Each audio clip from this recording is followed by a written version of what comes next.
10.2 Circulatory system of the humans, and there are three components in the circulatory system of humans: the blood, the heart, and the blood vessels. The blood is a type of connective tissue. Still remember that we have talked about it back in chapter 2, and it's made up of blood plasma, blood cells, and also platelets. Serves as a medium of transportation. We also have the heart, which is a strong organ that serves as a muscular pump that enables the blood to circulate throughout the body. And we have the blood vessels, the arteries, the capillaries, and the veins that are connected to the heart and to transport the blood to all the body tissues. Okay, do you know that your heart is approximately the size of your clenched fist? And do you know the location of the heart? It is between the two lungs in the thoracic cavity. You get to see the rib cage and the intercostal muscles, and this is the diaphragm. It has got 4 chambers. Okay, you have the left and the right atrium and the left and the right ventricle. And the left chamber is separated from the right chamber by a muscular wall called the septum. Atrium is the one that receives the blood that returns to the heart. These are ventricles. Ventricles are the one that pumps the blood out of the heart, and therefore ventricles has thicker walls and contract stronger than the atrium.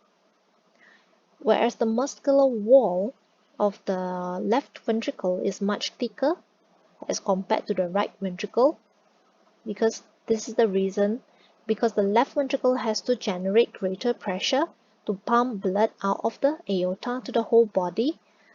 Meanwhile, the right ventricle is also pumping blood out of the heart into the lungs. But can you compare the distance? One is traveling to the whole body, the other one is to the lung. So which one has greater distance? The whole body, isn't it?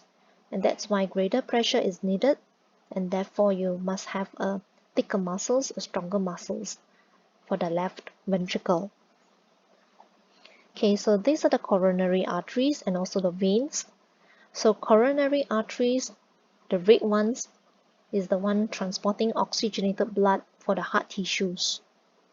Okay, carrying oxygen and also nutrients to the heart. So can you imagine if these arteries gets blocked, what will happen to the heart tissues? Can you think of it, the consequences? Okay, while the coronary veins, the blue ones, okay, is the one that carries the oxygenated blood. Okay, next we have this picture here. By looking at the picture, you must be able to label the structures and the blood vessels correctly. So let's look at this. This is the aorta, which is the main blood artery. It's the largest blood vessels in the body that transports oxygenated blood to the whole body. And we have the vena cava. This is the vena cava superior, and this is the inferior vena cava, is the main vein that transports the oxygenated blood back to the heart. Okay, and that is through the right atrium, into the right atrium. Okay, next we have the pulmonary artery and pulmonary vein. Let's find the picture. This is the pulmonary artery. This is the pulmonary vein. So by the name itself, pulmonary refers to the lungs. So it's between the heart and the lungs. So let's look at pulmonary artery. It's the one that is transporting, since it is blue, the oxygenated blood. Okay, so the exception artery is over here. We know the artery transports oxygenated blood, right? But this pulmonary artery is the exceptional ones, that it transports deoxygenated blood from the heart, from the right atrium, from the right ventricle back to the lungs. Okay, and then these pulmonary veins, the exceptional veins that transports oxygenated blood from the lungs back to the heart. Okay, and that is into the left atrium. Right, so this pulmonary refers to the lungs. So to and fro the lungs, between the lungs and the heart. All right, so next let's look at the valve. So we have over here between the left atrium and the left ventricle, we have the bicuspid valve. Bicuspid. So do you know the function of valve?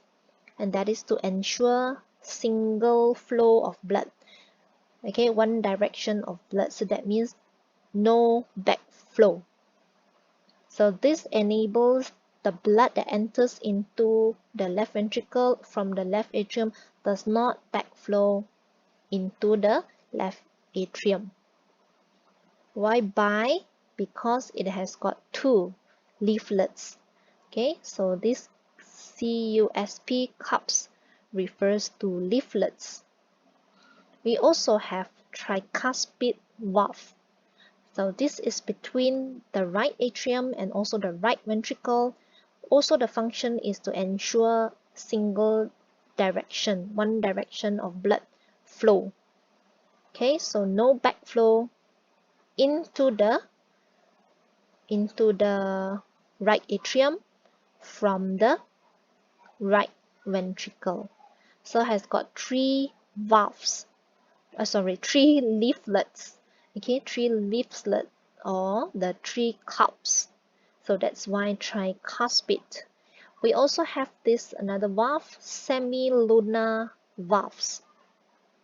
Okay, semilunar valves, which is at the base of the pulmonary artery. Okay, pulmonary artery, and this is to ensure that blood flows out of the heart, does not flow back into the ventricles. Okay, does not flow back into the ventricles when the ventricles relaxed. Alright, so there's a brainstorm question over here. What will happen if the bicuspid valve does not close completely?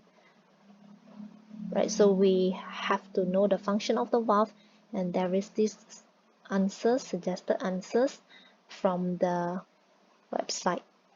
Okay, you can read on this.